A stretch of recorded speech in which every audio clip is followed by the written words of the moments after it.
Olá pessoal, hoje eu quero trazer para vocês um tema que eu espero venha trazer profundas reflexões e, mais do que reflexões, mudanças profundas na sua vida, no seu caminhar, no seu andar na Terra. O nosso tempo aqui é muito curto. Nós não temos ideia do tamanho da nossa existência. A nossa existência aqui na Terra é muito pequena. Então nós temos que transformar essa existência com um propósito nobre, alicerçado nos valores de Cristo. E esse vídeo que eu estou gravando hoje, que você vê, não tem cenário, eu não me preparei para nada, eu simplesmente estou gravando porque tem algo ardendo no meu coração que eu preciso dividir com vocês. Eu sinto essa necessidade urgente em espírito para poder dividir isso com vocês. Essa noite eu passei em oração, e teve um bom momento que eu orei bastante para poder desenvolver essa pauta. Então essa pauta ela é fruto de muito esforço, de muita oração, de muito jejum também, para que você possa aprender, tá? Então, qual é a missão da nossa existência? Presta muita atenção nisso. Por que você está aqui? Por que você existe? Qual é o propósito? Porque tem gente que fala para mim, Daniel, eu não sei o propósito da minha existência, eu não sei qual é o meu chamado, eu não sei o que eu faço, por que eu existo, por que eu vivo, por que eu sofro, Por que eu estou sofrendo, por que eu passo necessidades, por que parece que nada dá certo para mim, por que mesmo eu fazendo certo, aparentemente as coisas dão tudo errado, e aquele que faz tudo errado, aparentemente as coisas dão tudo certo, Então vamos entender melhor. Há uma história, uma alegoria, uma metáfora que uma jovem aflita procurou um sábio. Ela estava cheia de problemas, cheia de preocupações. E o sábio calmamente respondeu: conte-me os seus problemas, não esconda nada, abra o seu coração, ponha tudo para fora, eu não vou te julgar. Ela falou por horas e o sábio ouviu pacientemente. No final, o sábio disse à jovem: pode partir, você pode deixar os seus problemas comigo agora. Eu me preocupo por você. Vá em paz, com a mente leve e o coração esperançoso. Jesus já levou os nossos fardos e às vezes a gente fica carregando fardo que não é nosso, Temos apenas que nos entregar a Ele, e essa entrega a Ele tem um preço e tem condições também para que você usufrua dos benefícios dessa entrega, que vai te proporcionar uma vida de abundância mesmo no meio do caos. Ou você acha que eu não vivo problema também? Ou você acha que a falta do meu filho é fácil? Mas eu consigo ter paz no meio de toda essa situação. Em nome de Deus, eu falo diante de Deus isso, eu consigo ter paz no meio de toda essa situação, E continuo aqui gravando esses vídeos para edificar a sua vida, muitas vezes dando murro em ponta de faca, porque parece que tem gente que não entende, e eu espero que esse vídeo venha fazer você entender, Vamos entender então como é que é o chamado. Cada pessoa tem um chamado diferente e é chamado de uma forma diferente. Moisés, por exemplo, Moisés pastoreava o rebanho de seu sogro Jetro, que era sacerdote de Miriam. Um dia levou o rebanho para outro lado do deserto e chegou a Horebe, o monte de Deus. Ali o anjo apareceu numa chama de fogo que saía do meio de uma sarça, é uma planta, Moisés viu que, embora a sarça estivesse em chamas, essa não era consumida pelo fogo. Que impressionante, pensou. Por que a sarça não se queima? Vou ver isso de perto, O Senhor viu que ele se aproximava para observar. Então, no meio da sarça, Deus o chamou: Moisés, Moisés. E Moisés disse: eis-me aqui. Obediência, Obediência é o primeiro fator. Respondeu ele. Então Deus disse: não se aproxime. Obediência mais uma vez. Pare. Tire a sandália de teus pés, pois o lugar em que você está é terra santa. E ele obedeceu. É o primeiro fator para que você entenda o seu chamado. Obedecer a Deus. Disse ainda: eu sou o Deus de seu pai, o Deus de Abraão, o Deus de Isaac, o Deus de Jacó. Então Moisés cobriu o rosto, pois teve medo de olhar para Deus. Disse o Senhor: de fato tenho visto a opressão sobre o meu povo no Egito, e também tenho escutado o seu clamor por causa dos seus feitores, e sei quanto eles estão sofrendo. Deus sabe do seu sofrimento e Ele está escutando o seu clamor. Presta atenção nisso. Vai vir o livramento no tempo, modo e propósito dele, Mas se você for obediente, presta atenção nisso, porque essa é a chave, Por isso desci, ou seja, desceu do céu, desci, está escrito, para livrá-los das mãos dos egípcios e para tirá-los daqui para uma terra boa e vasta, que emana leite e mel, né? A terra dos cananeus, dos hititas, dos amorreus, dos fariseus, dos efeteus, dos jebuseus, pois agora o clamor dos israelitas chegou a mim, e tenho visto como os egípcios os oprimem. Vá, pois, agora, eu o envio a Faraó para tirar do Egito o meu povo, os israelitas. Esse é o chamado de Moisés. Moisés recebe o chamado nesse momento, porque ele foi obediente também. Mas Moisés, humilde, disse a Deus. Moisés, porém, respondeu: quem sou eu para apresentar-me diante de Faraó e para tirar os israelitas do Egito? Êxodo 3, de 1 a 11. Muitos diriam: não tem problema, Senhor, você chamou o homem certo. Meu nome é batalha, sobrenome é guerra, manda pro pau que eu vou e eu faço e eu aconteço. Não, Moisés teve humildade. Humildade precede honra. Na nossa força, nós não conseguimos nada. Na força dele, nós conseguimos tudo. Moisés teve humildade. Ele perguntou: quem sou eu? E muitas vezes você esteja se perguntando: quem sou eu para que Deus me chame para algo grandioso? Porque Deus escolhe as coisas fracas, escolhe as coisas vãs, as desprezíveis, as que não são, para confundir as que são. Lembra disso? O chamado, por exemplo, de João Batista. Uma voz clama, está lá em Isaías: no deserto prepare o caminho para o Senhor, faça do deserto um caminho reto para o nosso Deus, né? Então, esse chamado já começa em Isaías. Todos os vales serão levantados, todos os montes e colinas serão aplainados, os terrenos acidentados se tornarão planos e as escarpas serão niveladas. A glória do Senhor será revelada e juntos todos a verão, pois é o Senhor quem fala. Uma voz ordena: clame, clame então.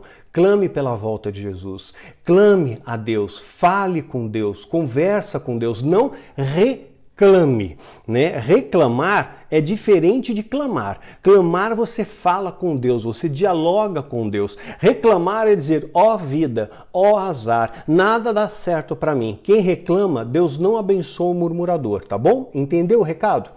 Então vamos lá. Pois o Senhor quem fala e ordena, clame. E eu pergunto: a quem clamarei? Que toda a humanidade é como a relva e toda a sua glória como as flores do campo. Isaías 40, de 3 a 6. João vai nascer e a missão vai ser cumprida. Mas o anjo lhes disse: não tenha medo, Zacarias, sua oração foi ouvida. Isabel, sua mulher, lhe dará à luz a um filho, e você lhe dará o nome de João. Deus já escolheu até o nome. Ele será motivo de prazer e alegria para vocês, e muitos se alegrarão por causa do nascimento dele. Embora ele vai ter uma morte trágica, vai ser decapitado, nós sabemos disso, mas ele tinha uma missão antes, né? E ele foi ousado em cumprir essa missão até o fim, pois será grande aos olhos do Senhor, né? Vou fazer aqui uma pausa. Grande aos olhos do Senhor. Jesus falando sobre João Batista. O que foram ver? Um homem vestido de roupas finas lá no deserto. Juntava um monte de gente para ouvir João no deserto. Ora, os que vestem roupas esplêndidas se entregam ao luxo e estão nos palácios. Afinal, o que foram ver? Um profeta? Sim, eu lhes digo, mais que um profeta. E aquele a respeito de quem está escrito: enviarei o meu mensageiro à tua frente. Ele preparará o teu caminho diante de ti. Ele preparou o caminho para Jesus. E eu lhes digo que entre os nascidos de mulher não há ninguém maior do que João. Jesus chancela a autoridade de João. Todavia, o menor do reino de Deus é maior do que ele. Tá vendo só como é que é a esfera do reino de Deus? O menor será o maior. Chega de eu, chega de orgulho, chega de soberba na sua vida. Lucas 7, de 25 a 28. E Jesus continua: a lei e os profetas profetizaram até João. Acabou. A lei e os profetas profetizaram até João. Então o profeta de hoje é o Nabi, o anunciador. Qual anunciador? Da palavra de Deus, porque a palavra já está escrita. Eu já falei isso num vídeo chamado Profetas do Novo Testamento. Então parem de correr atrás de profecias falsas. Profecias que vai acabar o carnaval, profecias que o Brasil vai ser restaurado, profecia que vai haver a paz mundial, o avivamento mundial e o escambau. É tudo mentira. Angu angústias virão como nunca teve e nunca tampouco haverão de haver. O Lula foi solto. Você acha que a coisa vai melhorar? Não, a coisa vai piorar. Eu não quero entrar no meio da política, mas eu sei que isso vai gerar um conflito político e um conflito também de pessoas, de ideologias, e as coisas podem piorar. Se o exército for para a rua, a coisa vai piorar.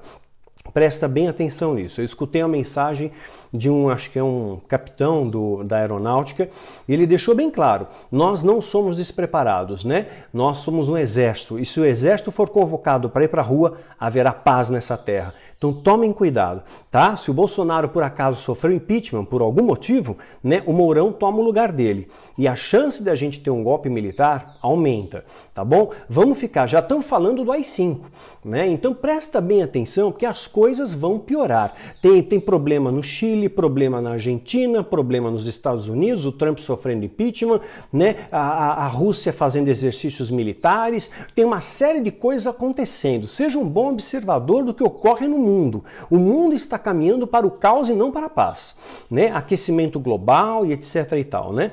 Ali os profetas profetizaram até João. Desde esse tempo em diante, estão sendo preparadas as boas novas ao reino de Deus, e todos tentam forçar sua entrada nele. Lucas 16:16. Então veja o vídeo Profetas do Novo Testamento. Continuando então o texto que a gente estava lendo. Ele nunca tomará vinho, né? João. E nem bebida fermentada, será cheio do Espírito Santo desde o seu nascimento, para reformar muitos dentre o povo de Israel, para retornar muitos dentre o povo de Israel ao Senhor, que estavam muitos perdidos, né?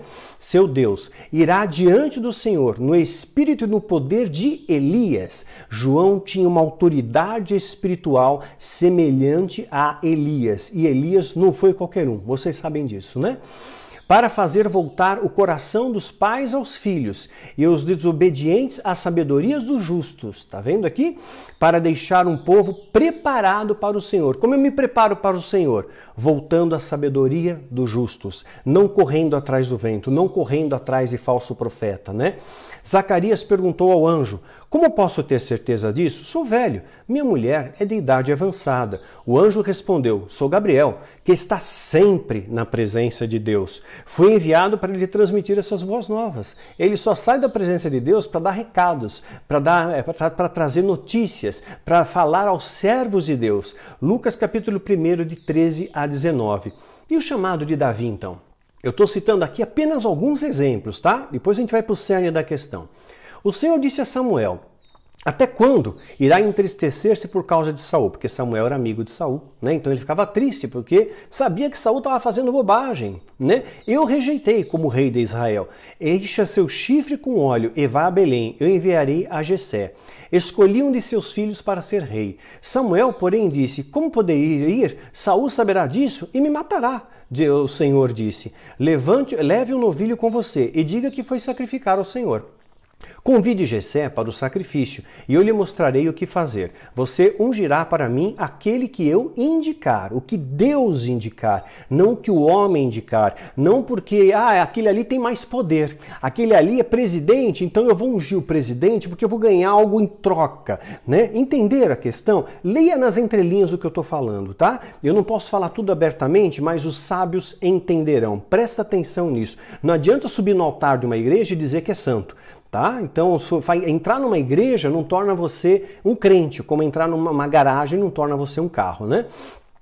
Então, você ungirá para mim aquele que eu indicar. Samuel fez, né, o que o Senhor disse. Quando chegou a Belém, as autoridades da cidade foram encontrar-se com ele tremendo e perguntaram, porque eles tinham medo do profeta. Hoje, o profeta, né, um homem de Deus, não necessariamente, porque eu já falei que profeta profetiza o que está na Bíblia, mas um homem de Deus, verdadeiro, legítimo, ele é temido, porque ele ouve a voz de Deus e ele exorta. E as pessoas não querem ser exortadas. As pessoas querem acalentar o coração. As pessoas querem palavras que adulem o coração, né? Que venham trazer, conforto, como eu sou bom, como eu tenho um super chamado, eu sou o cara que vai mudar o planeta, né? É isso. Então ele diz: você veio em paz?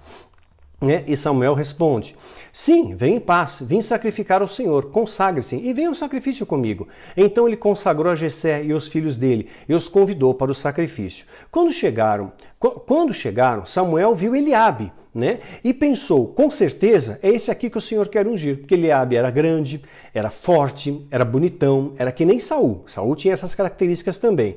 O Senhor, contudo, disse a Samuel, não considere a sua aparência. Não fique olhando pra gente de terno e gravata e desprezando aquele que tem piercing e tatuagem, achando que aquele é menor, porque talvez aquele seja muito maior do que você pensa, tá? O Senhor, contudo, disse a Samuel, não considere a sua aparência nem a sua altura, pois eu o rejeitei. Lembrando, né, que Saul tinha as características de Eliabe. O Senhor não vê como homem. O homem vê aparência, a gente vê aparência, né?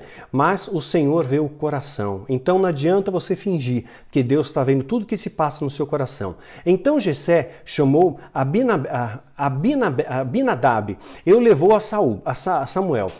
Este, porém, disse, o Senhor também não escolheu esse. Então, olha só a situação. Então Jessé levou a mas Samuel disse, também não foi esse que o Senhor escolheu. Jessé levou Samuel aos 7 de seus filhos, mas Samuel lhes disse, o Senhor não escolheu nenhum destes.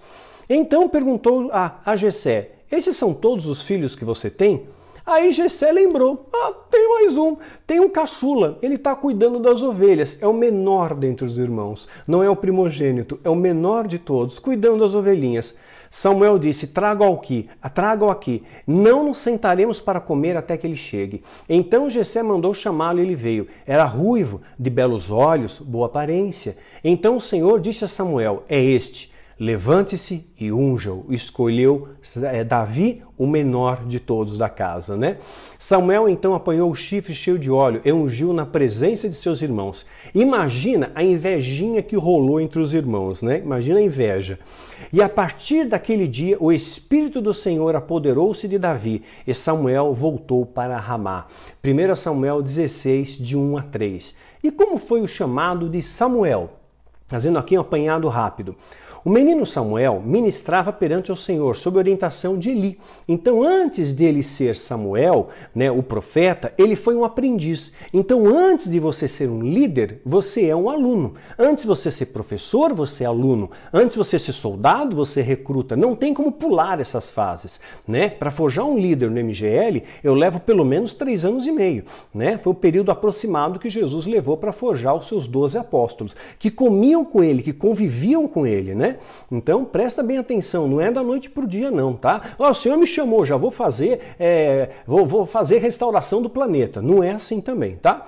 Então o menino Samuel ministrava perante o Senhor sob a direção de Eli. Naqueles dias, raramente o Senhor falava e as visões não eram frequentes. Certa noite, Eli, cujos olhos estavam ficando tão fracos que já não conseguia mais enxergar. Estava deitado em seu lugar de costume. A lâmpada de Deus ainda não havia se apagado e Samuel estava deitado no santuário do Senhor, onde se encontrava a arca de Deus. Então o Senhor chamou Samuel. Samuel respondeu, eis-me aqui. E correu até Eli e disse, estou aqui. O Senhor me chamou? Pensou que era Eli que estava chamando. Eli, porém, disse, não te chamei, volte, vai deitar-se. Então ele foi e se deitou. De novo, o Senhor chamou, Samuel. E Samuel se levantou e foi até Eli e disse, estou aqui. O Senhor me chamou? Então Eli disse, meu filho, não te chamei, volte e deite-se, sossega. Né? Ora, Samuel ainda não conhecia o Senhor, veja bem, a palavra do Senhor ainda não lhe havia sido revelada, ele servia. Né? Você tem que aprender a servir, né? Para um dia você poder ensinar que outros também sirvam. O Senhor chamou Samuel pela 3ª vez. Ele se levantou e foi até Eli e disse, estou aqui, o Senhor me chamou? Então Eli percebeu que o Senhor estava chamando o menino. Ele disse, vá e deite-se. E se ele chamá-lo, diga, fala Senhor, pois o teu servo está ouvindo. Então Samuel foi se deitar, né? Mais uma vez. E o Senhor voltou a chamá-lo, como nas outras vezes. Samuel, Samuel. Você vê como Deus é insistente? Deus, ele chama você, às vezes através da palavra, do louvor, de alguém que é usado por Deus para falar com você, inúmeras vezes, e a gente relativiza. Ah, será que não é da minha cabeça? Será que é Deus mesmo me chamando? Será que eu tenho mesmo chamado? Presta atenção, apura os seus ouvidos, mas para que seus ouvidos espirituais estejam apurados, o seu coração tem que estar limpo diante de Deus, que senão você não escuta, tá? E você pode ser confundido. Samuel não conhecia ainda a palavra de Deus. Presta atenção, ele vai conhecer agora. Vá e deite-se e diga, fala, Senhor, ao teu servo que está ouvindo. Então Samuel foi se deitar. E o Senhor voltou a chamá-lo como nas outras vezes. Samuel, Samuel. Então Samuel disse, fala, pois teu servo está ouvindo. E o Senhor disse a Samuel, vou realizar em Israel algo que fará tinir os ouvidos de todos que ficarem sabendo. Ou seja, as pessoas vão ficarem chocadas com o seu chamado, com o que você vai falar. Você vai entrar na contramão, como Jesus entrou, como Paulo entrou, como muitos entraram, e vai surpreender esse povo e vai ser odiado por eles, né? 1 Samuel 3, de 1 a 11. E o chamado de Paulo? Vou finalizar aqui. Em sua viagem, quando se aproximava a Damasco, de repente brilhou ao seu redor uma luz vinda do céu. E caiu por terra e ouviu uma voz que dizia, Saulo, Saulo, por que me persegue? Às vezes, Deus vai te buscar no fundo do poço, em lugares que você nem imagina. Você está ali, de repente, fazendo uma bobagem, está ali servindo ao diabo, e de repente Deus para diante de você e diz, Saulo, Saulo, por que me persegue? Saulo perguntou, quem és tu, Senhor? Ele respondeu, sou Jesus, a quem você persegue. Levante-se, entre a cidade, alguém lhe dirá o que você deve fazer. Esse foi o chamado de Paulo, Atos 9, de 3 a 6. Vamos mais um? Esse é interessante. Mateus. Como é que Jesus escolhe Mateus? Mateus era publicano, era cobrador de impostos, era uma pessoa que os judeus tinham ojeriza. Os judeus detestavam os cobradores de impostos, que eles estavam assim, de certa forma, favorecendo a Roma, indo contra os judeus e levando uma vantagem, que uma boa parte dos tributos que eles recolhiam ia para o bolso deles. Por isso que Zaqueu, por exemplo, ficou rico, porque Zaqueu era o chefe dos cobradores de impostos. E Zaqueu ficou rico, mas aí ele se arrependeu com o encontro com Jesus, teve frutos do arrependimento e devolveu 4 vezes mais às pessoas. Então não adianta dizer me arrependi, tem fruto de arrependimento. Não tem fruto? Você não se arrependeu, você fingiu que se arrependeu. E Deus não vai te usar pessoas que fingem, pessoas hipócritas, como os fariseus, tá? Então você tem que ser verdadeiro, tem que ser sincero diante de Deus. Sim, sim, não, não. Passando por ali, Jesus e um homem chamado Mateus, sentado na coletoria. Ele estava lá, junto com os outros, coletando impostos. Dá aí dinheiro. Postei um vídeo no meu Instagram hoje, falando sobre isso, no Rasta Tela. É claro, esse vídeo vai ser postado bem posteriormente, né? Mas eu vou postar mais vezes. E disse-lhe, siga-me. Mateus levantou-se e o seguiu. Por que ele seguiu Jesus? Jesus não fez promessa nenhuma para Mateus. Me segue que você vai ficar rico, Mateus. Me segue que você vai ver milagres e prodígios. Me segue que você vai ter riquezas, que você vai ter poder. Não prometeu nada disso, apenas disse, me segue.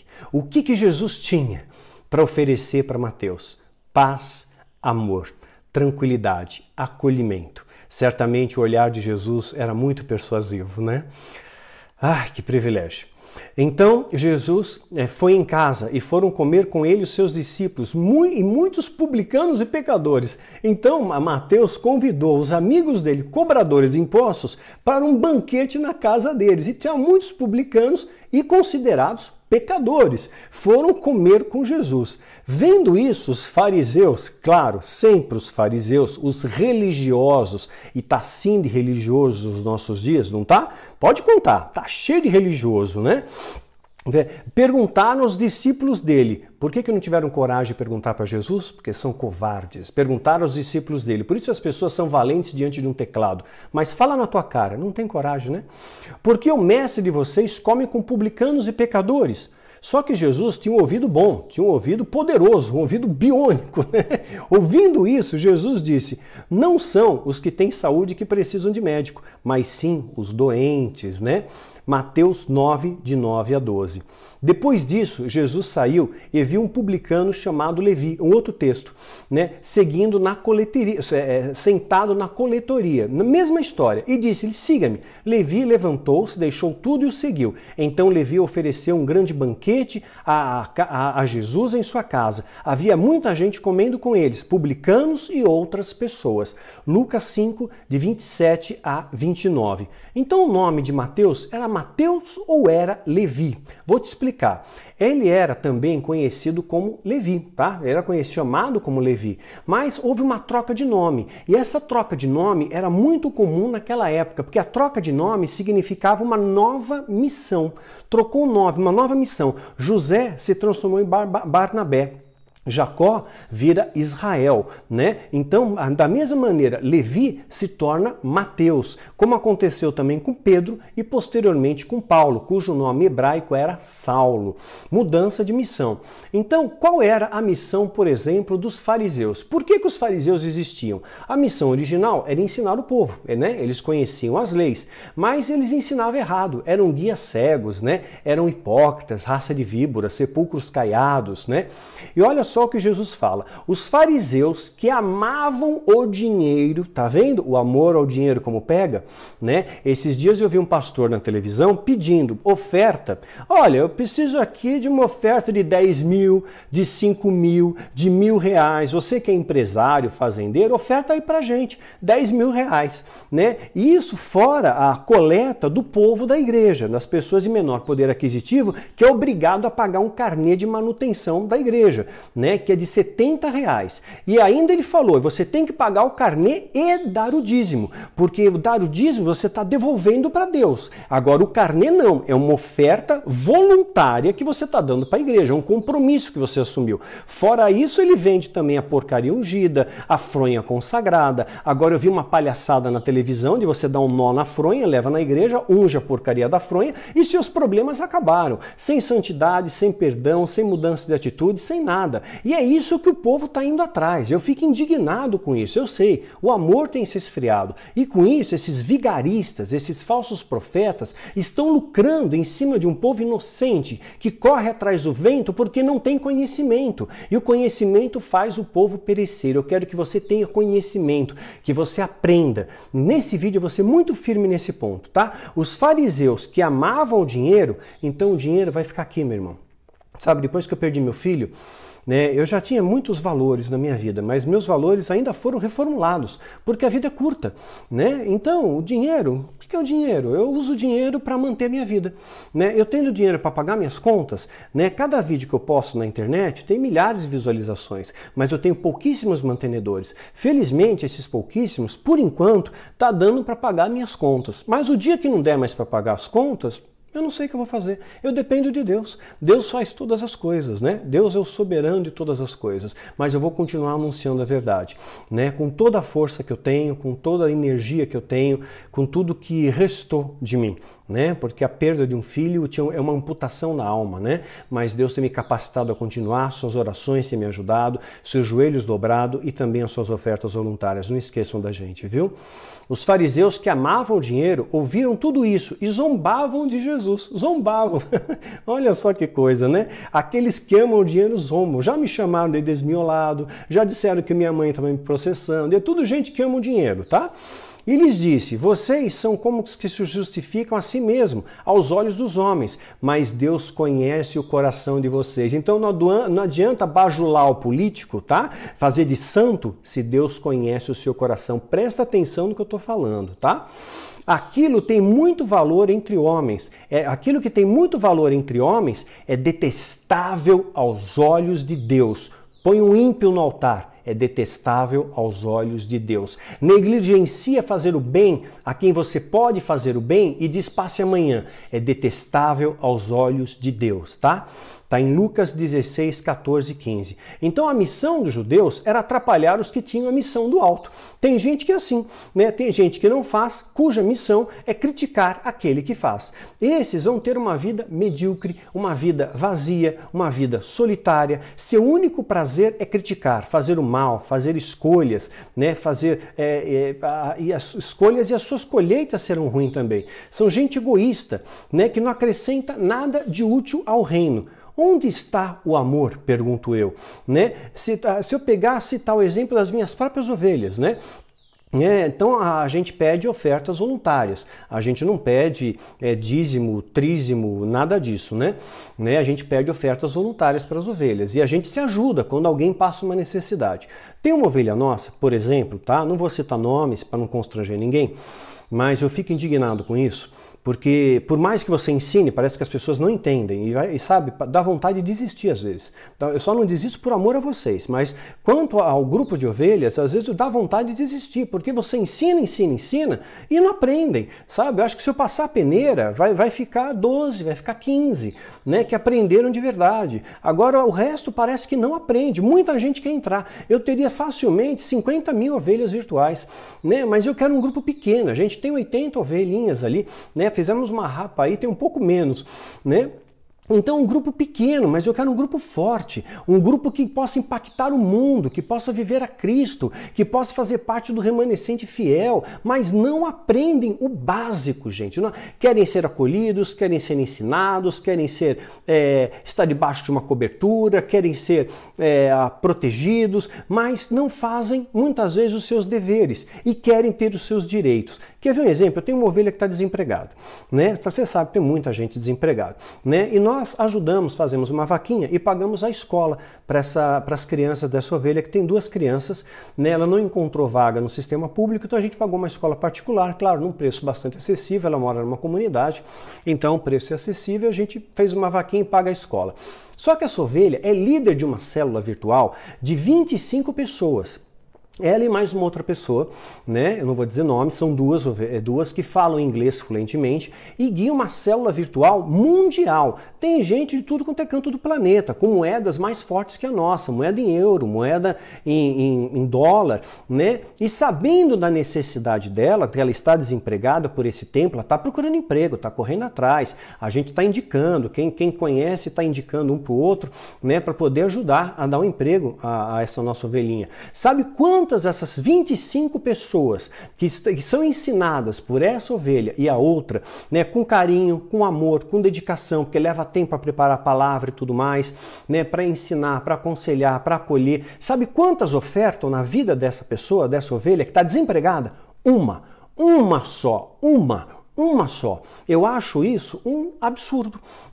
Cadê o amor? Porque se a expressão do nosso amor, se o amor ao dinheiro é a raiz de todos os males, né? E ainda fala que os fariseus que amavam o dinheiro zombavam de Jesus, de certa forma vocês estão zombando de Deus também, porque você continua amando o dinheiro, você continua só querendo seus interesses, porque na igreja que frequentava antes, dava o dízimo, dava o trízimo, comprava porcaria ungida, né? Que entrava nas campanhas, fazia de tudo, não é isso? Agora quando você fala, é o amor, o amor não dou nada, o amor meu vale 0, esse é o meu amor. Então realmente nesses momentos eu fico cansado e a vontade que eu tenho é de desistir e ficar realmente com 15 pessoas no grupo, mas 15 pessoas que realmente estão dispostas a fazer o melhor. Como Jesus escolheu 12, né? Eu pensei inicialmente em 300, vi que 300 não dava certo, diminuímos para 70, né? Como uns 70 que Jesus enviou, mas eu estou reformulando, eu estou começando a pensar que a gente vai ter que ter 12.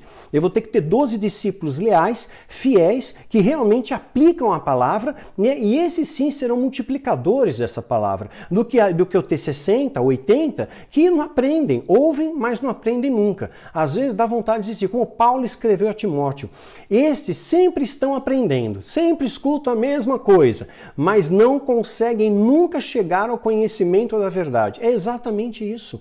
Ouvem. A gente tem encontros de ovelhas, tu encontra todo mundo para ter comunhão, pelo menos umas 3 vezes por ano. Né, quando dá mais, mas pelo menos 3 vezes por ano. Né, e já estamos com esse grupo há quase 6 anos. Tem ovelha que não veio nenhuma vez.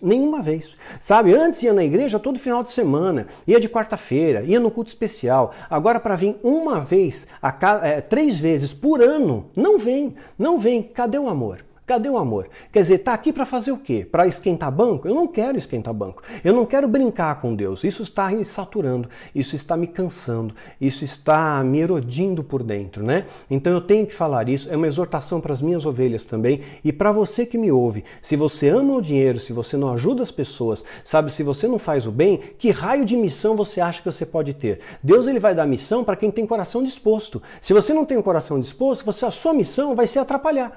Sua missão vai ser criticar, vai criticar quem fez. Ou seja, você vai ter uma vida medíocre, pobre, vazia, solitária, vai pagar aqui na terra e vai pagar na continuidade também, porque Deus cobra. O que você planta, você colhe, tá? Vai ter uma continuidade, né? No seu pós-vida, né? Vai ter uma continuidade. Você vai ter bastante tempo para refletir em tudo que você não fez por amor, tá bom?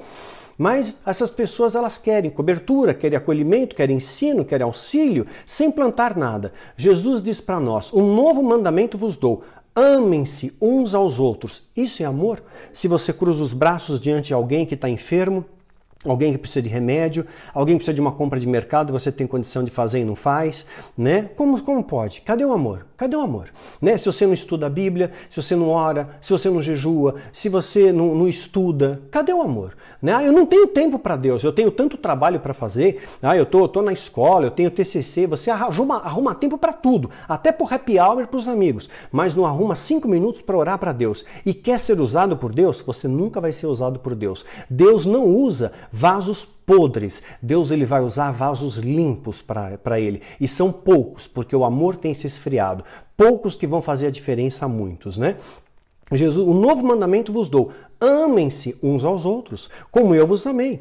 Vocês devem amar uns aos outros. Com isso, né? Com isso, todos saberão que vocês são meus discípulos. Essa é a marca. Se nós nos amarmos, o mundo vai olhar para nós com um novo olhar. Não como um olhar de mercadores da fé, de que só fala abobrinha, e ato profético, e reteté, e rodar, e cair, palhaçada. Sabe? Não como um circo, não como um pão em circo, mas vai olhar para nós, puxa, esses caras fazem a diferença, eles se amam, eles se ajudam, eles são pessoas diferentes, eles têm caráter diferente, eles têm um coração especial. Com isso, todos saberão que vocês são meus discípulos, se amarem uns aos outros. Essa é uma missão de todos nós, amarmos uns aos outros. Simão Pedro perguntou, Senhor, para onde vais? Jesus respondeu, para onde vou? Não pode me seguir agora, mas me seguirão mais tarde. Quem vai seguir mais tarde? Quem está no centro da vontade de Deus, o remanescente fiel. Se você marcar bobeira, você fica aqui para a grande tribulação. E segundo o satanismo, começa em 2023. Se Deus vai permitir isso ou não, não sei. Mas 2023, pelo calendário do satanismo, está marcado a tribulação, perdão. A tribulação está marcado para começar. Eu espero que Deus ele pode dilatar o tempo, pode encurtar o tempo. No meu coração, eu prefiro que Deus encurte o tempo, tá? Porque eu quero encontrar meu filho, eu estou cansado desse mundo vazio, desse mundo de ódio, desse mundo de falta de amor, sabe? Às vezes cansa isso, né? Eu sei que eu tenho uma missão aqui a cumprir, eu tenho que escrever mais 2 livros, tem muitas pautas e vídeos que eu quero para ensinar a vocês, eu quero te apontar o caminho, eu quero te ensinar o caminho da verdade para que você percorra esse caminho. Não apenas conheça o caminho, mas percorra o caminho e venha trazer diferença na sua vida. É esse o motivo da minha existência, né? Por amor a você eu tô aqui, por amor a você, por amor a Deus eu tô aqui, né? Para cumprir a minha missão aqui na Terra, porque a minha vontade humana, né, nos primeiros meses da ausência do meu filho, era de partir junto com ele, era de tirar minha vida, né? Mas eu não posso fazer isso, porque a vida não pertence a mim, a vida pertence a Deus, né? Então, eu estou aqui com uma missão e continuo falando. No dia que eu sepultei o meu filho, depois do dia que eu sepultei meu filho, eu fiz um vídeo no canal explicando o que é doença, o que é depressão, o que é borderline. Usei todas as minhas forças que eu tinha e as que eu não tinha para poder alertar vocês, para poder ajudar vocês. Sabe, eu nunca parei. Todo final de semana tem um vídeo aqui. Mesmo que às vezes eu não tenha força para produzir, eu clamo a Deus, Senhor, me dá força, me dá sabedoria, me dá unção, para que eu produza um vídeo de conteúdo para transformar vidas, para mudar a sua história, para fazer com que você tenha um caminhar diferente. E isso é o maior prazer para minha vida, né? Isso é a maior alegria da minha vida. O bandido, foi salvo na cruz. Qual era a missão desse bandido? Não sei. Ele errou a vida inteira, mas ele teve tempo de se arrepender. Então há tempo de você se arrepender. Você não sabe quando termina. Sua vida pode acabar amanhã. Você pode receber uma bala perdida amanhã. Teve uma ovelha nossa que foi sequestrada. Ficou 3 horas na mão de bandidos, apontando arma e ameaçando ele. Sabe? Então a vida dele poderia ter acabado naquele momento. Nós não sabemos. Amanhã você toma uma bala perdida, você sofre um acidente de carro. Não estou desejando mal para você, mas estou dizendo que nós vivemos num mundo que você está sujeito a uma série de coisas. E aí nós achamos que somos eternos, Então, sempre há tempo para se arrepender. Se arrependa hoje, não deixa para amanhã o bem que você pode fazer hoje. Nós temos um tempo breve para nos arrepender. O Espírito da Verdade, o mundo, não pode recebê-lo, porque não vê nem conhece. Presta atenção, o Espírito da Verdade, o mundo não pode recebê-lo. Por quê? Porque não vê nem conhece. Mas vocês o conhecem, pois ele vive com vocês e está com vocês. Você tem o Espírito Santo. Não vos deixarei órfãos, voltarei para buscar. Jesus vem nos buscar antes da grande tribulação. Dentre pouco tempo o mundo já não me verá mais. Vocês, porém, me verão, porque eu vivo, e vocês também viverão. Naquele dia compreenderão que eu estou em meu Pai e vocês em mim, eu em vocês. Quem tem os meus mandamentos e lhes obedece, esse é o que me ama. Quem ama a Deus obedece os mandamentos de Deus. Não adianta dizer que é cristão e não viver a Cristo. Aquele que me ama será amado pelo meu Pai, e eu também o amarei, e me revelarei a ele, falarei com você. Você vai ouvir a voz de Deus. João 14, 17 a 21. Então, qual é a sua missão? Qual é o propósito da sua existência? Fazer o bem. Não deixa de fazer o bem quando você pode fazer o bem, tá? Às vezes tem pessoas que têm a missão de auxílio, Às vezes a gente pensa em chamado, em evangelismo, em falar para multidões, em escrever um livro. Pode ser também, pode ser, Mas tem muitas pessoas que têm um chamado de auxílio, que se compadecem com o irmão, sabe? Vão lá e auxiliam. Isso não tem às vezes dinheiro para fazer uma compra de mercado para alguém que necessita, mas vai lá e ouve, vai lá, visita o enfermo, visita o asilo, visita o orfanato, é chamado de auxílio, vai lá, escuta as pessoas, ouve, tem gente que precisa ser ouvida, Ela acolhe as pessoas, abraça as pessoas, se preocupa com a preocupação dos outros, como nós falamos no começo. Vá, não se preocupe mais, eu me preocupo por você. Então tem pessoas que têm esse ministério, têm esse chamado de auxílio, e talvez você tenha esse chamado e nem percebeu. Esse é o seu chamado, auxílio. Às vezes você tem uma missão para ensinar, você tem conhecimento e você tem que ensinar. Então não guarda o seu conhecimento, não enterra ele, ensina o que você sabe. Tem a missão de acolhimento, de acolher as pessoas, de abraçar as pessoas. Sabe quanto falta um abraço? Quanto falta abraço nesse mundo? Você tem ideia do poder de um abraço? Um abraço libera endorfinas. Uma vez uma pessoa me abraçou e eu senti por uns instantes que eu estava abraçando meu filho. Então, o poder de um abraço, gente, é uma coisa indescritível, indescritível. E traz paz, e traz tranquilidade, e traz serenidade, Às vezes a sua missão é essa, dar acolhimento, abraçar, ter o compromisso com a verdade. Sua missão é orar também, é ceiar, cumprir os mandamentos de Deus, é ser batizado, é batizar, se Deus assim determinar, Você tem o sacerdócio real em Cristo, você pode batizar, você deve batizar, Dar testemunho vivo das palavras de Cristo. Essa é a sua missão, dar um testemunho vivo, não apenas conhecer, mas viver a Cristo. As pessoas olharão para você com outros olhos, no seu trabalho, na escola, na vizinhança. Essa pessoa é diferente, essa pessoa é diferente. Isso fala mais do que 1000 palavras. Talvez seja essa a sua missão, simplesmente dar testemunho das palavras de Cristo. A sua missão seja transformar vidas através da sua vida, mudar histórias, fazer história, restaurar vidas, apontar o caminho para aqueles que estão perdidos, percorrer o caminho e mostrar que é possível atravessar o caminho espinhoso e estreito, suportar os cravos, em tudo dar graças. Isso também faz parte da nossa missão, o coração de gratidão, não de ingratidão, não de reclamar, mas de clamar e de agradecer a Deus, Em tudo dar graças, saber ter um coração grato a Deus. Talvez seja a sua missão. Você vai ensinar as pessoas a serem gratas, porque as pessoas hoje sempre estão reclamando de alguma coisa, né? Sempre reclamam e nunca agradecem por nada. Reclamam de tudo que não tem, mas esquecem de se agradecer pelo que tem. Eu agradeço todos os dias pela minha vida. Agradeço todos os dias pelos meus animais, pela minha esposa, pela sua vida, pelo que Deus está fazendo através desse ministério, desse trabalho, né? Honrar a Deus, em tudo honre a Deus. Essa é a sua missão, honre a Deus. Cumpra os mandamentos. Ame de verdade. Ame a Deus acima de todas as coisas, para valer. Essa é a sua missão, amar a Deus acima de todas as coisas.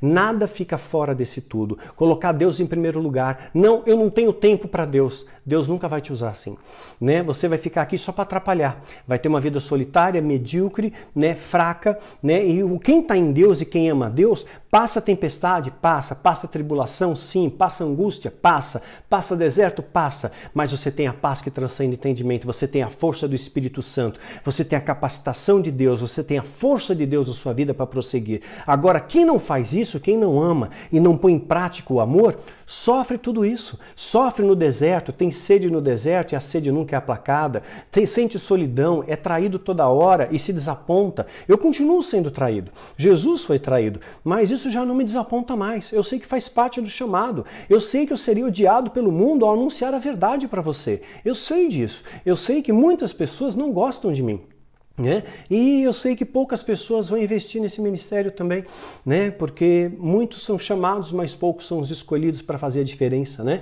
Então que você possa fazer a diferença, né? Que você possa orar pela gente, que nós precisamos da sua oração para prosseguir. Esse é o nosso combustível. Então amar a Deus acima de todas as coisas e ao próximo como a ti mesmo. Nunca faça com outro aquilo que você não gostaria de fazer por você. Você quer ser ajudado? Ajude. Quer ser abraçado? Abrace. Quer ser amado? Ame. Simples assim. Semeadura e colheita. Você nunca ajudou ninguém. E aí você passa um aperto e quer ajuda. Ninguém vai te ajudar. Simples assim. Ninguém vai te ajudar, né? Então ajude. É o que eu falo para minhas ovelhas, sabe? Vocês que têm líderes de célula, honrem os seus líderes. Ajudem eles, que um dia que você passar alguma dificuldade, o seu líder vai promover uma campanha, porque assim eu oriento, para te ajudar, para que não falte nada, para que você atravesse aquela situação difícil. É assim que a gente trabalha. Isso é igreja. Soma as forças, divide os fardos, mas isso é pautado no amor a Deus e ao próximo como a ti mesmo. Então você vai dar o melhor que você pode. Não vai dar sobra, não vai dar a esmola do seu tempo, dos seus recursos, da tua inteligência, da sua capacidade, né? Então faça o melhor. Sempre que você fizer, faça o melhor. Eu pedi para uma ovelha minha me ajudar. Eu estou escrevendo o tomo 2 da história de Dmitri para fazer um resumo de um livro para mim, Os Últimos Dias dos Romanov. E realmente ela me surpreendeu. Ela fez um resumo excelente. Ela não fez meia boca, não fez mais ou menos. Fez um resumo com uma excelência, é um TCC. Gente, é um TCC. E vai abrilhantar demais o livro e facilitou muito para mim. Porque em vez de ler um livro grossão, eu vou ler apenas algumas páginas. E vai estar tudo condensado ali, o que eu preciso para o livro. Então fez em amor. Não fez, não cobrou, não exigiu atenção, não exigiu nada. Fez por amor. Ame ao próximo como a ti mesmo. Isso faz a diferença, né? A nossa missão é preparar o mundo para a volta de Cristo. Ezequiel, né, Deus chegou a falar para Ezequiel: o povo a quem vou enviá-lo é obstinado e rebelde. É assim que está os dias de hoje. Diga-lhe, assim diz o Senhor soberano, e quer aquela nação rebelde ouça, quer deixe de ouvir, saberá que um profeta esteve no meio dela. Não importa. Um dia vão lembrar de você. Um dia vão lembrar das suas palavras, talvez quando for tarde demais. E você, filho do homem, não tenha medo dessa gente, nem de suas palavras, nem das ofensas que fazem com você, nem dos haters, nem dos bullying cibernéticos, né? Não tenha medo, ainda que os cerquem de espinhos e que você viva entre escorpiões, gente que quer te trair, gente que quer te apunhalar, gente que deseja o seu mal e que se regozija quando você está no mal, né? Não tenha medo do que disserem sobre você, nem fique apavorado ao vê-los, embora seja uma nação rebelde. Você lhes falará as minhas palavras, não importa. Fala o que Deus mandou, faça o que Deus mandou. Quer ouçam, quer deixem de ouvir, porque são rebeldes. Ezequiel 2, de 4 a 7. Nós somos, eu creio, uma geração João Batista. Nós estamos preparando o mundo para a volta gloriosa de Jesus. Poucos farão diferença a muitos. E entre nesse time. Eu convido você para entrar nesse time, para fazer parte dessa diferença positiva. Não espere pelo milagre. Seja você o milagre. Esse é o recado que eu tenho para você hoje. Eu espero que venha transformar a sua vida, promover reflexões e, desculpe o chacoalhão, mas às vezes a gente tem que sacudir a árvore para que as folhas secas caiam e que você volte a brilhar, você volte a dar frutos para o reino e exalar o perfume do amor. Que Deus te abençoe e te guarde. Até semana que vem.